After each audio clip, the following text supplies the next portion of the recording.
right, energy in the Middle East. What could there be to talk about? No, first I just wanted to say thank you. It's an honor to be here at such an incredible event at the London Business School. I think we've had a really amazing morning with a lot of very thoughtful discussions. And so, kudos to you and your team for putting this together. I think it's really impressive. So we have a really interesting panel today. I think two people coming from different perspectives within this broad world of energy within the Middle East, and how the Middle East is going to potentially and probably lead the world forward in thinking about energy and the energy transition. So we're joined today by Mr. Ayman Abbas, founder of ADES, and we're joined as well by Dr. Rad Abudawood, the chief technologist from Saudi Aramco. So I wanted to frame up our discussion today just around the theme of this conference, Redefining the World Compass. So, Mr. Abbas, how are you seeing that world compass redefined from an energy perspective, from your perspective at ADES? First of all, thank you so much for moderating this, and I would love to thank London Business School for giving us fresh breath of fresh air. I haven't been to a campus in some time now, so I feel the excitement of the student and student life, and I would love to thank as well the club for having us today. And the panels, the different panels, the panels were chosen, the topics were chosen very well, so I would like to thank everybody. So, again... I second you, Mr. Ayman Abbas. It's actually, I'm really proud to be here with you all today. Extremely grateful for London Business School and the Middle East Club in the school. I myself actually was here last year in a short program, and I'm really impressed by a life-shaping experience that I had here on campus for a few weeks. So really honored to be also joining you in this panel, and I look forward to a very interesting conversation. Excellent. Let's dive in. Mr. Abbas, energy, how is that compass changing?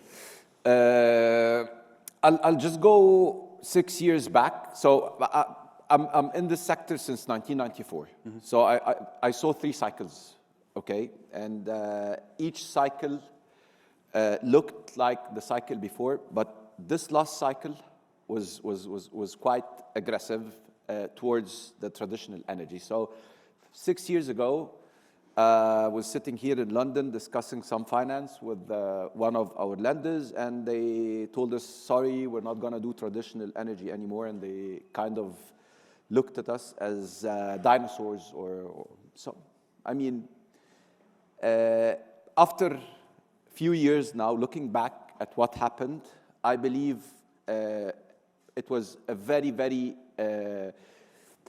kind of a movement, okay, that made everybody wake up, okay? So it made us and made the alternative team or the sustainable team to find a common ground. Mm-hmm. So we realized that we have to live together. We realized that we need to look at how we are more efficient, how we are cleaner, and they need to know as well that we are here as well to stay for some time. So maybe we are not the next car fuel, but we are definitely the next material that is coming out, and this is going to take some time. So transformation takes time. That's and it takes us all together to have the cause clear inside of us without any other interests, and we think thoroughly of how to have a happier life, happier planet, cleaner energy, more modern material and stuff. So, Dr. Abudawood, what's your view on this? How are you seeing the world compass shift when it comes to energy in the Middle East? I think for us it's really an exciting time because we see the energy transition as a great opportunity, actually, to help participate in and drive, especially when enabled with technology that makes it affordable and sustainable going forward for mankind. We strive to be an energy supplier and a sustainable energy supplier, and while making sure the industry remains competitive and part of the mix that is essential going forward. There are many exciting things happening in the technology organization that I come from, that I'm happy to elaborate on later. And I wanted to stick with this theme. I mean, technology is obviously a huge part of what's driving. I mean, both of you are talking about the transition, but also this ongoing need to fuel the economy today. And so if you could tell us, what on the technology side is exciting for you right now?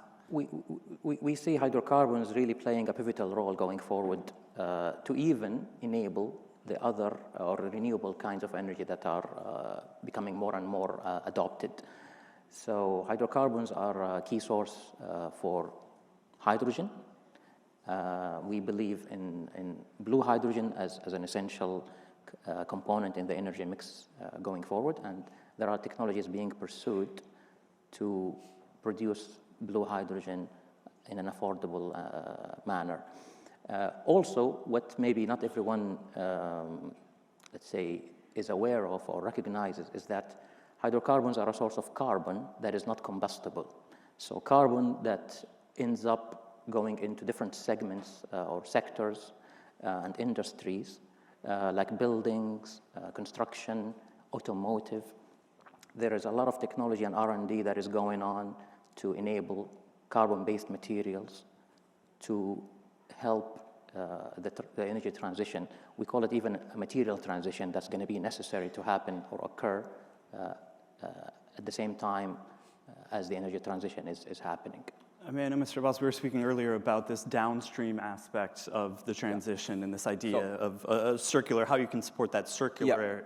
Just come back to your first question. So how is now the transition coming to the Middle East, okay, or what happened during the last down cycle, is that Aramco and most of the big producers in the Middle East didn't believe that this was the end of the traditional energy, and they continue having the conscience of making sure that they produce enough fuel for the whole world, okay, during very tough times. So banks were not lending.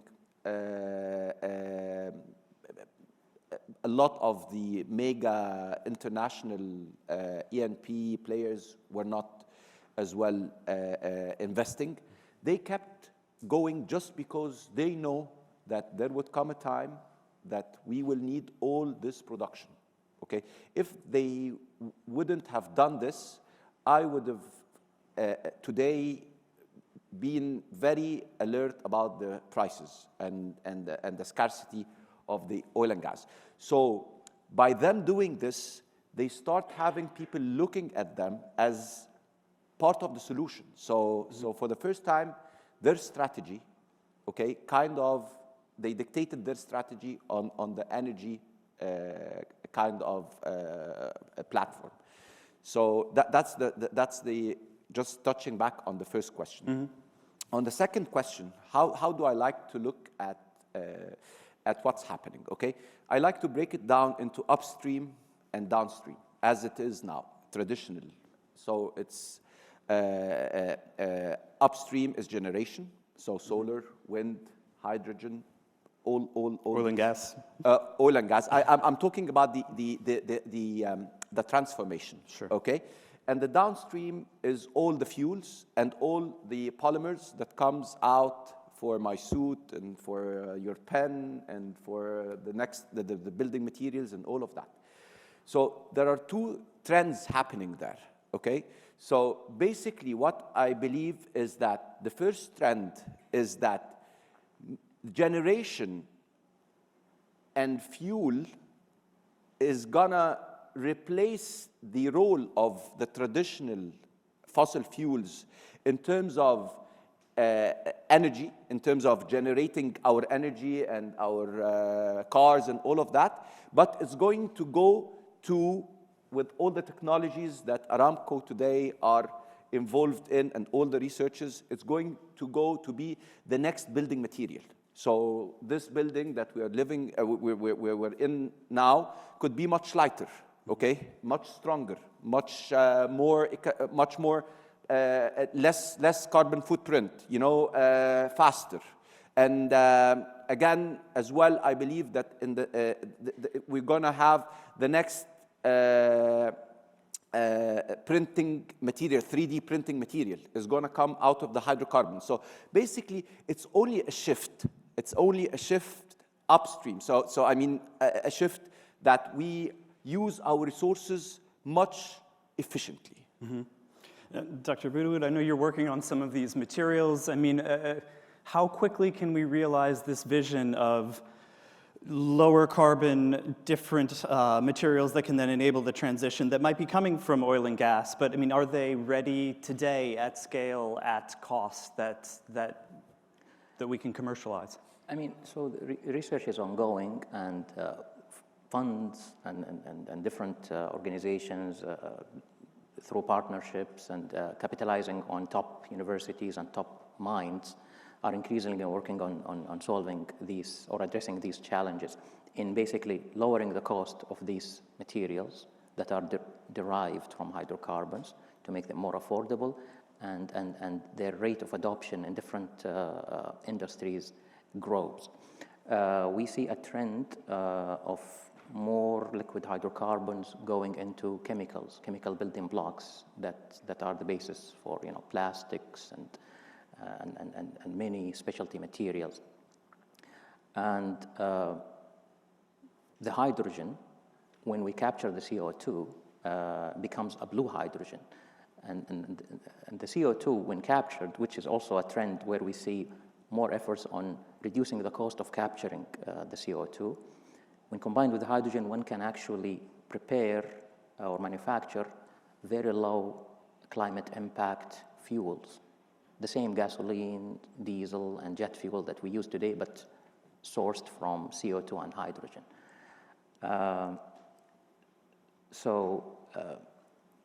It's really an exciting time for a technologist to be working on these things that are going to really, let's say, shape the hydrocarbon industry going forward in a way that is very relevant and essential in the energy transition. I mean, Mr. Abbas, I'll ask, is it moving fast enough? You're a private company. When will you be able to take some of these materials and put them into your projects? Are you seeing the type of momentum that's needed? I believe there is always a gap between what's possible and what's implemented.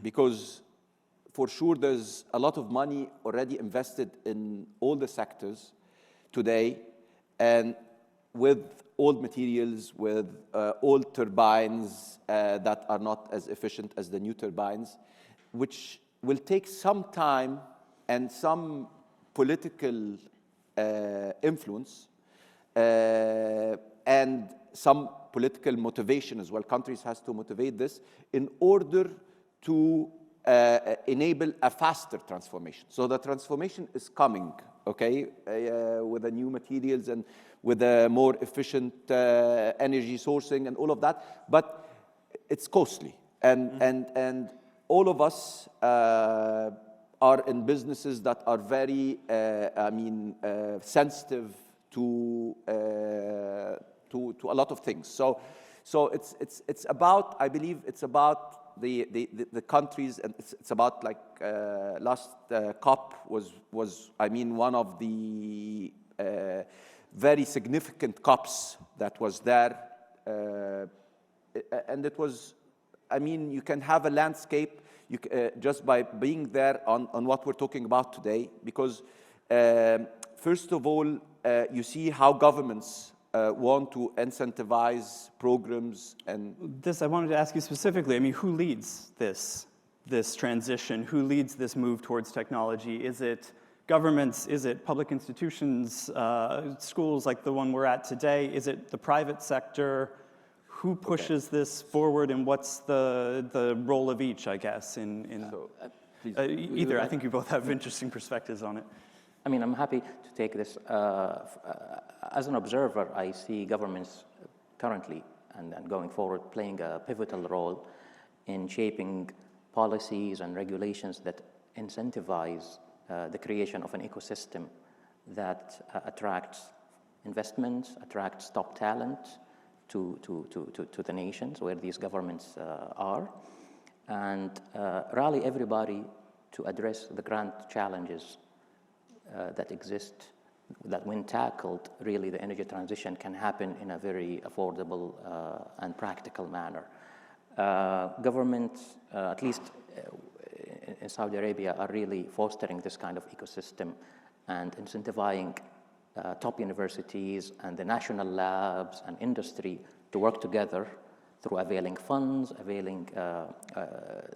relaxing the regulations that allow talents to come and, let's say, increase efficiency in setting up universities, businesses, startups. So really a true ecosystem that is pursuing these challenges and resulting in a larger contribution to a growing GDP as a result of these industries that are formed around the energy transition within the nation. And so, I mean, I was wondering, Mr. Abbas, I mean, where are we seeing leadership? We hear about the US IRA, we hear about the EU IRA. Where are we seeing leadership within the region? I believe it's all fueled by us being more conscious about our planet, and it's fueled more with humanity and adopted by different governments. So I believe without the activists that were there or that are there today, we wouldn't have had a similar discussion, because they actually have put everybody again,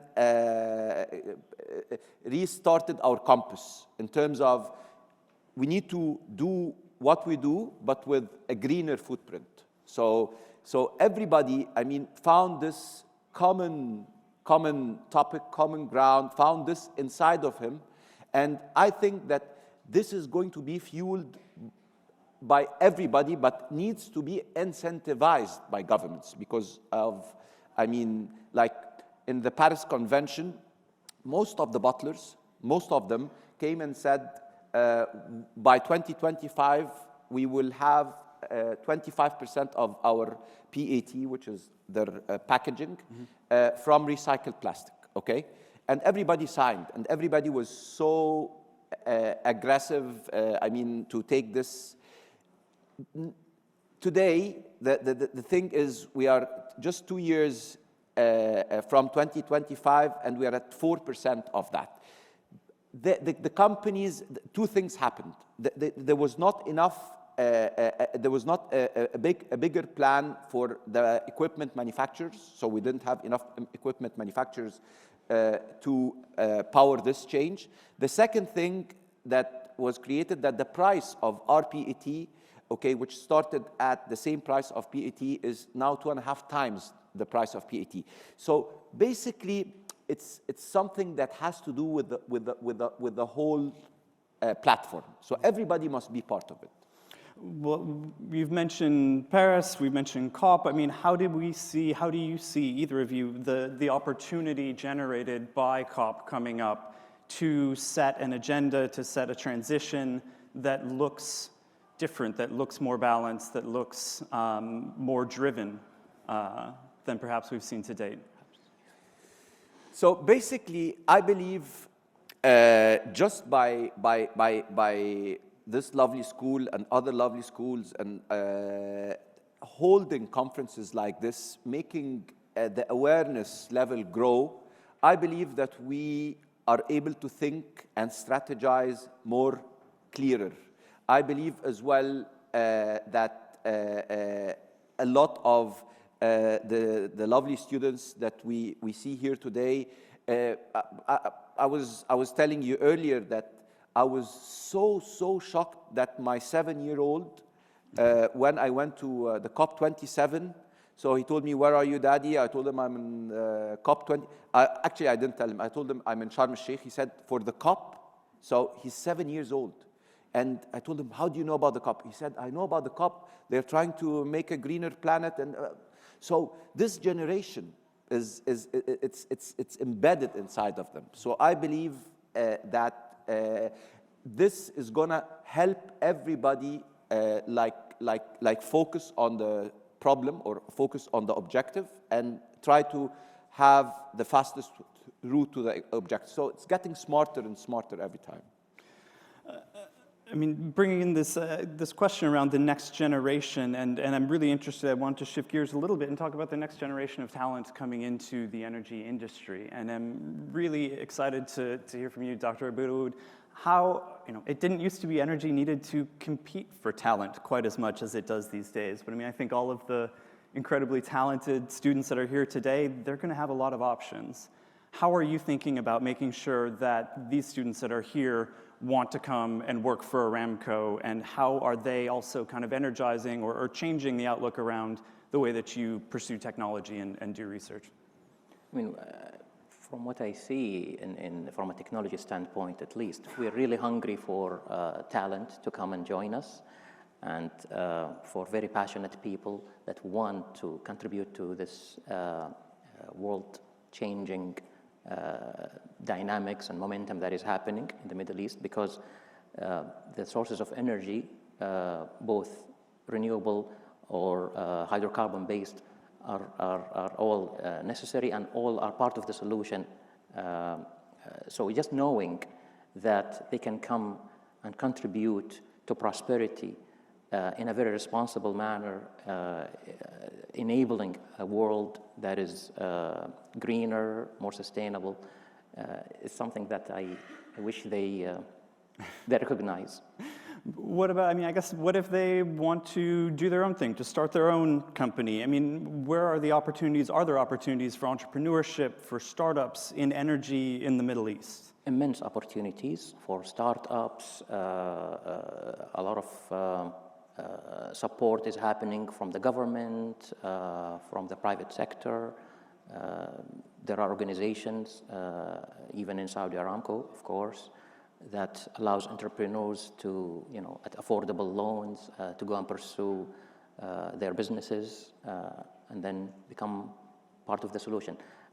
Just a few days ago, I was exposed to a local startup that produces biodiesel from used cooking oil collected from one of the Saudi Aramco, let's say, residential camps.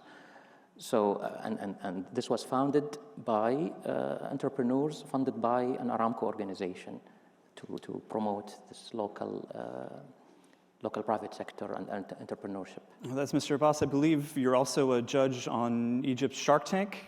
And so, for those students that are out there who want to be entrepreneurs, if they're pitching to you, what would you say around getting into the energy side of things? So, energy is everything that is fueling this meeting today. So, energy is always going to be there, and it's what fuels our life. So, it is the largest sector, and it will still be the largest sector. I don't know how many years from now, but maybe in a transformed manner. So for sure, for all the entrepreneurs that want to think of a sector that is big and is, quite defensive, they have to think of energy in all its different forms. So, for example, we received in Shark Tank Egypt a company that use robots. It's a startup to clean the solar panel. Okay, and as we saw today in Yom, there will be a lot of that. So it's still just a small startup today, but with all this, what's happening in the whole, we have one of the biggest power stations in Egypt, solar power stations in Egypt, in the south of Egypt today. So with all this happening, it creates a lot of opportunities for new startups and new entrepreneurs that are sitting in this room and in other rooms that want to create the energy of tomorrow, want to be part of the energy of tomorrow, want to be part of the energy in general. So I want to save time for some questions from the audience. Go ahead and raise your hand, and we'll get a microphone over to you. I'm just going to ask one question to give people a second to think. This is the 20th edition of this conference. If we were at the 25th edition, gathered, same panel together, what would we be talking about, do you think? Doctor, do you want to start? I would say the great progress that we were able to achieve and the value that we were able to realize in the energy transition through technology as a key enabler.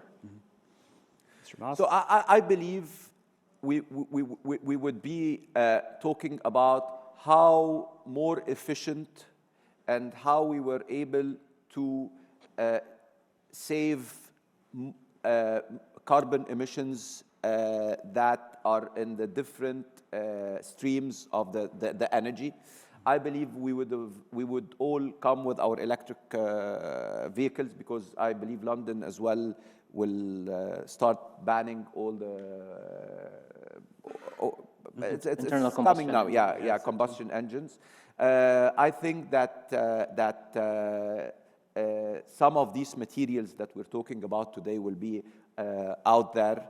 The transformation of the generation would shift towards renewable, but maybe I think it's going to be not more than 5 or 6% of the world energy in this 5 years, 3, 4, 5%. Because, to your information, coal today is constituting 35 to 40% of our energy today, okay? And it's 300, 400 years old. So it takes a lot to change the paradigm. So we can talk transformation, but it takes May I just comment on the internal combustion engines banning? I think it is maybe something that not everybody is aware of, but these engines really do have a huge room for improvement in terms of reduced emissions, and there is a lot of ongoing R&D to do just that. In addition, there is now something called hydrogen internal combustion engines that actually have virtually no emissions. So ICE engines are not really the problem. They can be a big part of the solution. So we shouldn't bury the ICE engine just yet. A hand, sure. And if you could just please identify yourself. Sure. Amena Bakr from Energy Intelligence Group. I just have one comment about the coal. We all know that during Glasgow and COP, there was quite an insistence to have coal there and language against coal, etc., the phasing down of coal. And we saw when Europe went into an energy security crisis because of the current situation, the first thing they did is burn coal. So that's to that point. I have a question on Aramco.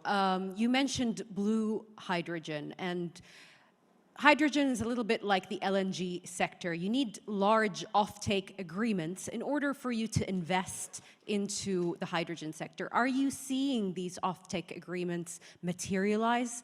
When are you expecting demand to pick up? I mean, I cannot really speak alongside the technology, business development question. What I observe is the successful shipments of first blue hydrogen, blue ammonia to the Far East, to Japan, that happened last year. I know there is a trend in this direction, but I cannot speak to the business side of this hydrogen business. But there are certain organizations within the company that maybe can be contacted, are better informed and at a better place to address your question. Yeah, Ahmed Al-Jkhaidib, faculty member of King Saud University and City University of London, PhD student at Brunel University. Pleasure to be here. My question is to Mr. Raed. It's great to hear about Saudi Aramco and how it plays a big role in in terms of companies and sustainable energy, etc. The question here is, what role does Saudi Aramco play in raising the awareness of sustainability and specifically sustainable consumption among the Saudi society? So the role of Aramco in raising awareness around sustainability. I think the company is playing a key role, an effective role to really show the true, let's say, image when it comes to the hydrocarbon and fossil-based energy sources as part of the solution and not the problem, locally and globally. So that is a trend I observe. And I believe, like, just to, if I may, I think Aramco has a net zero emission by 2029. So 2050. So at a national level, yeah, our net zero is 2060, and Saudi Aramco aims to achieve net zero scope 1 and 2 by 2050. Yeah. So. Hello, Abdelaziz Turki from Khwarizmi Ventures. I have a question for Mr. Ayman. Would like, so we're in a business school. I'll take you back to business, not maybe energy. So you had an experience in the public listing of Addis company. If you can tell us about the journey of listing, then delisting, and then what's next for Addis? Relisting, inshallah. Exactly. I was hoping you'll say that. So basically, the journey was we learned a lot from IBM being listed here in LSE. It's one of the oldest, most regulated markets in the world. I believe what happened is that the time of our listing, it was in 2017, and then the oil price drop happened just after it. And London is a very, it's a kind of home for a lot of international funds, and they were so not willing to invest anymore in oil and gas and traditional energy business. So PIF, which is Saudi investment fund, came and they actually bought all the listed shares, and we delisted it, and we moved the company to Saudi Arabia. And since then, thanks God, we became the second. We became the biggest drillers worldwide, shallow and medium water,